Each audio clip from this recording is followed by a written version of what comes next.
त्यानंतर एका हॉटेलमध्ये राज ठाकरे काही वेळ थांबल्यानंतर साधारणपणे 1 वाजण्याच्या सुमारास मोर्चाला सुरुवात होईल आणि या मोर्चामध्ये मनसे त्याचबरोबर महाविकास आघाडी मधील अनेक महत्त्वाचे नेते हे सहभागी होणार आहेत। खरं तर राज ठाकरे यांनी रंगशारदा इथं जो मेळावा घेतला त्या मेळाव्यापासूनच या संपूर्ण मोर्चाची वातावरण निर्मिती ही झालेली होती।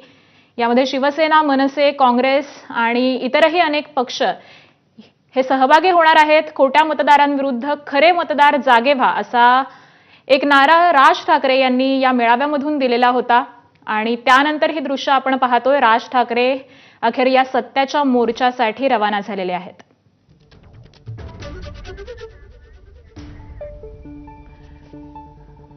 तर सध्या रेल्वेमधून राज ठाकरे प्रवास करतायत आणि याच संदर्भातले अपडेट देत आहेत आपले प्रतिनिधी सूरज सावंत। सूरज, आकांक्षा, नक्कीच ग्रँड रोड स्थानकापर्यंत राज ठाकरे हे आता पोहोचलेले आहेत। खरं तर पक्षाचा मोर्चा यासाठी जो एल्गार राज ठाकरेंनी 2 दिवसापूर्वीच्या पदाधिकाऱ्यांना मेळावा दिला होता, त्यावेळी मोठ्या प्रमाणात या ठिकाणी नागरिक जमतील, पदाधिकारी येतील आणि या अनुषंगाने आपण देखील लोकलनेच प्रवास करणार आहोत अशी घोषणा त्यांनी या ठिकाणी केली होती।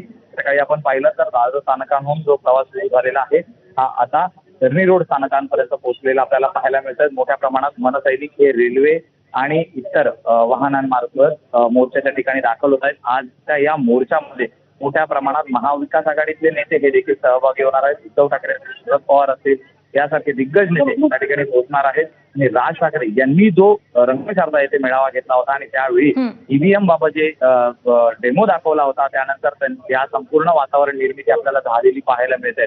आता मनसैनिक हे देखील मोठ्या प्रमाणात चर्चगेटच्या मेट्रो स्थानकाजवळ जमण्यास सुरुवात झालेली आहे। ठाण्यातनं देखील मोठ्या प्रमाणात मनसैनिक, शिवसैनिक हे एकत्रितरित्या या मोर्चाच्या ठिकाणी पोहोचताना पाहायला मिळतात। राज ठाकरे हे देखील सध्या धरणी रोड या स्थानकांवरती लोकलने प्रवास करताना आपल्याला पाहायला मिळतात। त्यांच्यासोबत या ठिकाणी आपण जर पाहिले अभ्यंकर साहेब आहेत, त्याचबरोबर बाळा नांदगावकर आहेत, चिदोरे आहेत, यांच्यासोबत राज ठाकरे हे देखील मोर्चाच्या ठिकाणी दाखल होणार आहेत। पण एकूणच उत्साह हा गेला पोहोचलेला आहे। आजच्या या मोर्चाच्या माध्यमातून राज ठाकरे या संविधान वाचवा, लोकशाही जगवा अशा पद्धतीचे जे नारे घेऊन या ठिकाणी मनसैनिक मोठ्या प्रमाणात जमतीलच।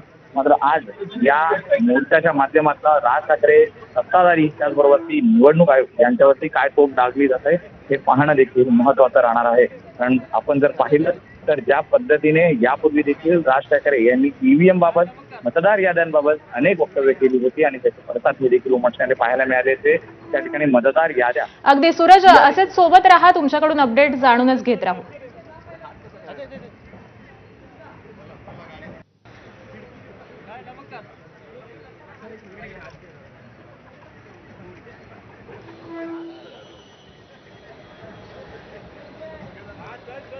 तरी 2 दृश्य आपण पाहतोय। राज ठाकरे लोकलमधून प्रवास करतायत। 5 ते 10 मिनिटांमध्ये मनसे अध्यक्ष राज ठाकरे पोहोचतील आणि त्यांच्यासोबत काही नेते सुद्धा आहेत।